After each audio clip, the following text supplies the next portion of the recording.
ابن جوزی نے لکھا ہے سینکڑوں سال پہلے، آج کے کسی عالم کی بات بتاتا تو لوگ انکار کرتے، سینکڑوں سال کہتے ہیں بلخ میں قحط پڑ گیا، لوگ ہجرت کر کے سمرقند آ گئے، ایک سیدوں کا خاندان بھی آیا، ایک ایسی خاتون بھی آئی جس کے ساتھ 3 بیٹیاں تھی، بیٹا بھی کوئی نہیں، خاوند فوت ہو گیا۔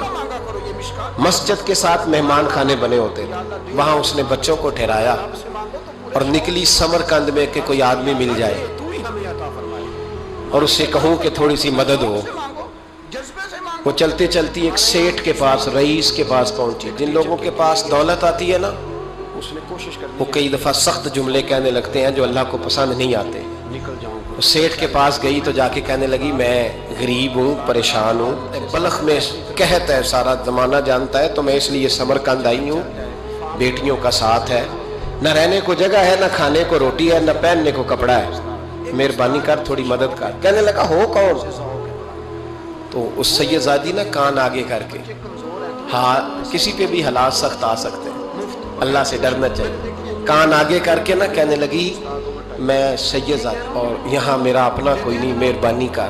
تو وہ سیٹھ صاحب، چودھری صاحب کہنے لگے مجھے کیسے پتا چلے گا تو سید ہے؟ تو سید زادی نے اپنا پلو کھولا اور اپنے آنسو دونوں آنکھوں سے صاف کیے تو کہنے لگی اللہ تیرا بھلا کرے، میں ثابت نہیں کر سکتی کہ میں حضور کا خاندان، میرے پاس کوئی دلیل نہیں، میں نہیں بتا سکتی۔ چل ٹھیک ہے، چلی گئی۔ کسی نے بتایا کہ یہاں ایک یہودی بھی رہتا ہے، بڑا سخی ہے، یا آتش پرست ہے، یا پارسی ہے کافر غیر، سخی بڑا ہے۔ اس کے پاس گئی، بیٹھی رہی، لوگ بیٹھے تھے، جب چلے گئے تو قریب گئی، کہنے لگی مجبور ہوں، پریشان ہوں، غریب نہیں ہوں۔ کہنے لگا بی بی تجھے کبھی دیکھا نہیں، سمرقند کی اتنی آبادی نہیں، میں سارے شہر، تو کون ہے؟ تو کہنے لگی تعارف نہ ہی پوچھے تو اچھا ہے۔ اس نے کہا چلو اگر پتہ چل جائے تو۔ کہنے لگی میں مسلمانوں کے نبی کی اولاد ہوں، مسلمانوں۔ اس نے کہا پیغمبر خدا کی اولاد؟ اٹھ کے کھڑا ہو گیا، بی بی کو ساتھ لیا، گھر گیا۔ کہنے لگا جو صاف ستھرا کمرہ ہے نا اسے پھر دھو ڈالو، ایک دفعہ پھر دھو ڈالو۔ کمرہ دھلایا، صاف کرایا۔ پھر کہنے لگا بی بی میرے برتن زیادہ صاف ستھرے نہیں، میں نئے نہ خرید کے لا دوں۔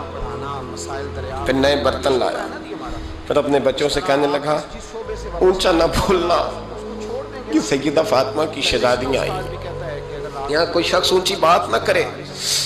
پھر کہنے لگا بی بی جو میرا بالکل طیب اور حلال رزق ہے نا، یہ اس میں سے لنگر ہے، لیکن چونکہ میں غیر مسلم ہوں، مجھے سلیقے نہیں آتے، جیسا تیسا بھی ہو نا اسے قبول کر لینا۔